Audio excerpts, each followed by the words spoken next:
Un ancien sénateur de la République, debout sur une scène, devant des centaines de regards, il dit: moi, je serai le seul Haïtien pour le Brésil. Mais aujourd'hui, le peuple pose une autre question. Est-ce qu'il y en a d'autres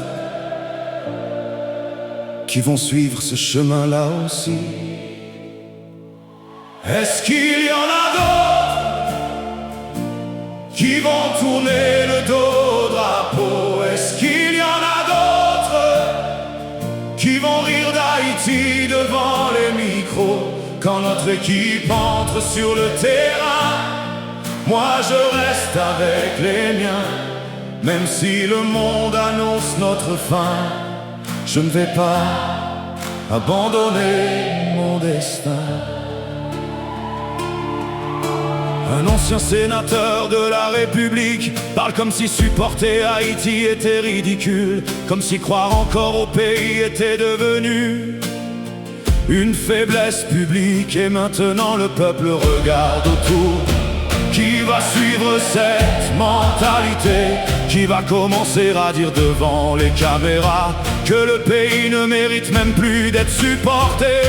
Nous avons déjà trop de blessures ouvertes, trop de jeunes qui perdent l'espoir, trop de voix qui détruisent Haïti au lieu d'aider le peuple à y croire. Alors aujourd'hui la question est grave, parce que les mots influencent les foules.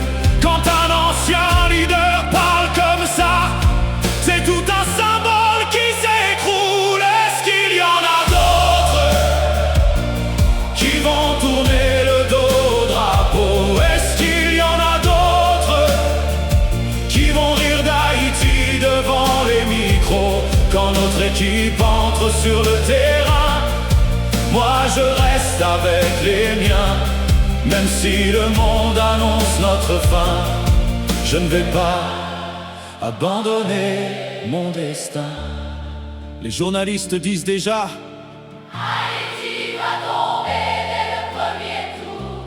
mais le peuple voulait au moins sentir Que ses propres frères restent autour. parce qu'un peuple abandonné de partout n'a plus beaucoup de force pour respirer. Et quand même ces anciennes voix politiques commencent à choisir l'autre côté, alors les enfants regardent la télévision, ils entendent les débats, les déclarations, et certains commencent déjà à croire qu'être haïtien est une humiliation. Non, nous devons arrêter cette habitude de toujours abaisser notre propre maison.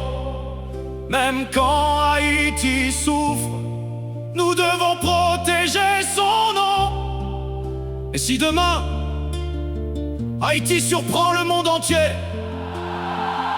tous ceux qui riaient aujourd'hui vont-ils revenir chanter avec nous?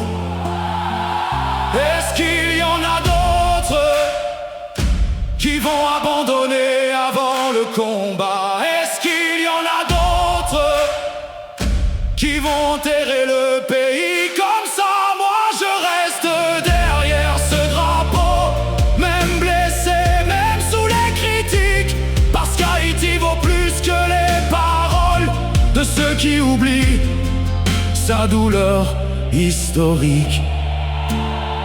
Un ancien sénateur de la République, une phrase, une foule, et maintenant tout un peuple réfléchit.